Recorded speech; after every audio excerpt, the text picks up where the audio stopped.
السلام علیکم میرے دوستو، میں آپ کے لیے ایک اور اہم ویڈیو لے کر آیا ہوں جس میں آپ کو حضرت عمر بن عبدالعزیز رحمۃ اللہ علیہ کے مزار کی بے حرمتی کے بارے میں بیان کروں گا۔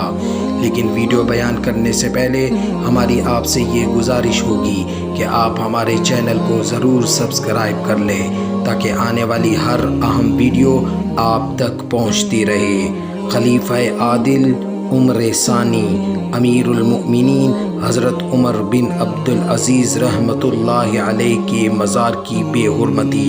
امیر المؤمنین حضرت عمر بن عبدالعزیز العادل رحمہ اللہ، جنہیں عدل اور انصاف اور مساوات اسلامیہ کی بے نظیر روایات کا پاس رکھنے کی بنا پر عمر ثانی کہا جاتا ہے، جن کی 2.5 سالہ دور میں امت کو ایک بار پھر سابقون الاولون کا دور نظر آیا۔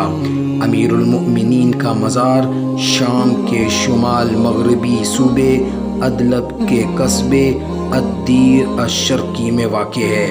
اس عمارت میں 3 قبور ہیں جو امیر المؤمنین اور ان کی اہلیہ کے علاوہ مزار کے خادم شیخ ابو زکریا بن یحییٰ المنصور کی ہے۔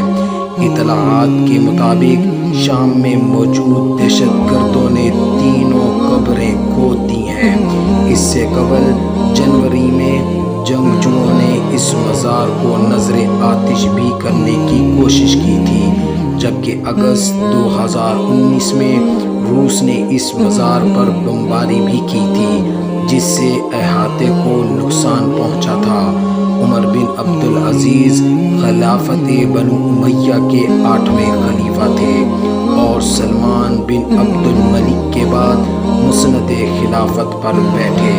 آپ نے 99 ہجری سے 101 ہجری تک حکومت کی۔ انہیں ان کی نیک سیرتی کی باعث چھٹا خلیفہ راشد بھی کہا جاتا ہے، جبکہ آپ خلیفہ صالح کے نام سے بھی مشہور ہیں۔